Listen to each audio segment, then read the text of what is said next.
takwenda kuona maini kumbu madaenda banana kuona maini takafikira pachechi yakaedza ukoshesa kama wedu posto yese yanga iripo chiwatsanangurira uyu akamira akadai pakati ava munopinda mese chipostorera tona matatizo muchechi imwe saka pamuri kupfumbana here kupfumbana uro here uroyi ndo zvamunofanira akapumwa mwana wenyu waramba ndiwo kutapinde mwana wenyu ikoko kumuendesa kwababa munini mamuri kuuperekei mwamatadza kuchengeta mwana wenyu wakatorana wega ndakaramba inini kuti aende wakatorana wega kuda mwana wake ndiye anofanira kutsanangura iye alipo agare mese ipapo unokwana chitaura wezvikwambo iwe uda kuti gaga tinzwe nyaya baba vanopedza kutaura saka tombopfuna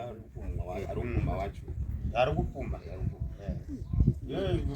gara hangwe uri ipapo raiziwenya kupfumwa taura wana mai inini mwana ndakagara naye kwemwedzi inokwana kuita 3 nekuraudza aona sitenda chima chidii tichinamata naye akafamba nekufamba kusingaenderani nechinamato ndakamutsiura kutanga akabva ati mudhara runoziva kuti inini nejira tsvuku ndikati mamimi ndipe jira rangu tsvuku ndikaita minamato yangu ndakambovharisa umwe munhu kutaura nekestedho yangu panhau dzemugano zavo achitaura akafamba bvaita zvekumwe kuita kwaakaita ndikamutsiura akati inini takambopotsa taitira umwe munhu minamato kuti ape tapfika majira matsvuku